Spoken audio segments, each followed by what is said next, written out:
Assalamualaikum semuanya. Nah, kali ini kita akan bahas mengenai hidrosfer. Apa itu hidrosfer?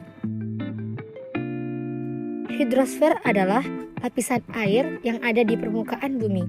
Kata hidrosfer berasal dari kata bahasa Inggris hydrosphere. Hydro berarti air dan sphere berarti bulatan atau lingkup.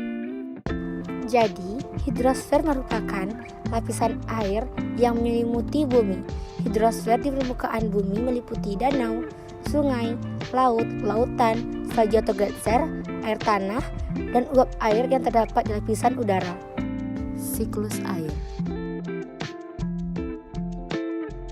Siklus air adalah sirkulasi atau perputaran air secara terus-menerus dari bumi ke atmosfer, lalu kembali lagi ke bumi.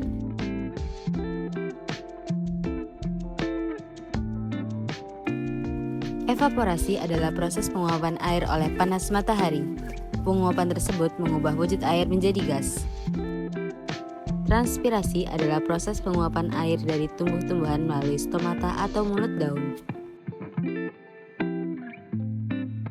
Kondensasi adalah proses perubahan wujud uap air menjadi awan, kemudian menjadi tetesan air yang cair karena pendinginan. Proses inilah yang menyebabkan terjadinya awan.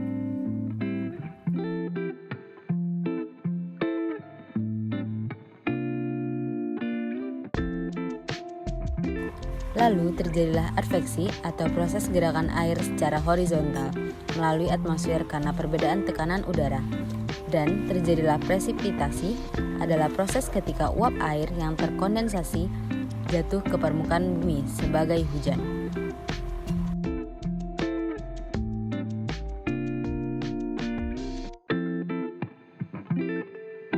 Proses ini mencakup hujan air, hujan es, dan hujan salju.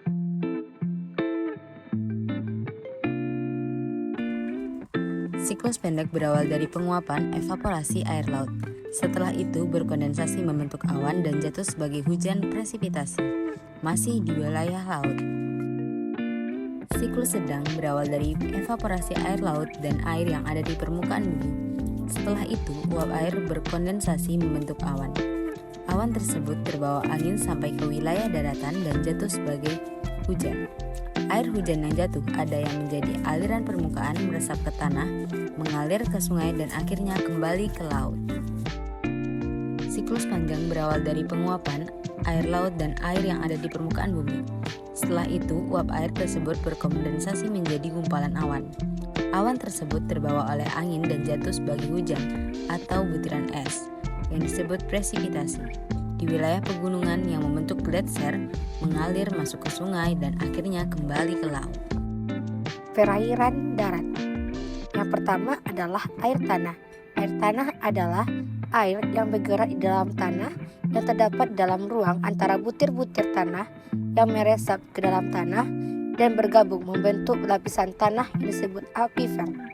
Yang kedua adalah sungai. Sungai adalah aliran air yang mengalir memanjang mulai dari sumber atau bagian hulu sampai ke muara.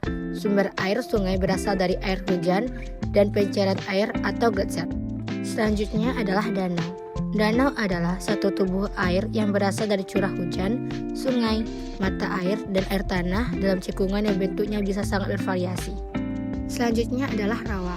Rawa adalah daerah di sekitar muara sungai cukup luas dan biasanya ditumbuhi oleh tumbuh-tumbuhan yang batang lunak atau rumput-rumputan. Selanjutnya adalah gletser.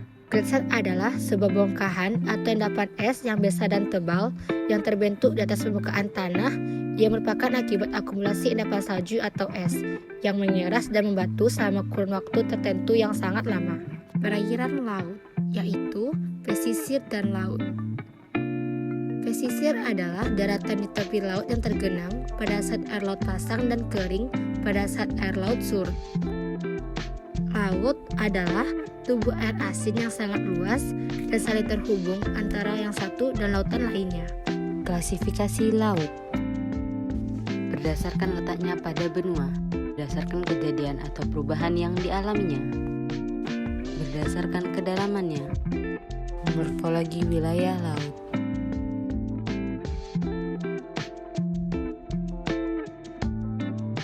Daratan pantai, pulau gunung api, patahan tengah samudra, guyot, absial, gunung bawah laut, palung laut. Batas wilayah laut. Batas wilayah laut mencakup batas laut teritorial, batas landas kontinen, dan batas laut zona ekonomi eksklusif yang memiliki ukurannya masing-masing. Bisa teman-teman lihat pada poster berikut. Pencemaran dan konservasi air laut. Pencemaran dan atau perusakan laut adalah masuknya atau dimasukkannya makhluk hidup saat energi dan atau komponen lain ke dalam lingkungan laut oleh kegiatan manusia sehingga kualitasnya turun sampai ke tingkat tertentu yang menyebabkan lingkungan laut tidak sesuai lagi dengan baku mutu dan atau fungsinya. Ada 5 kategori pencemaran laut dan untuk mencegah pencemaran laut tersebut, salah satunya dapat dilakukan dengan konservasi laut.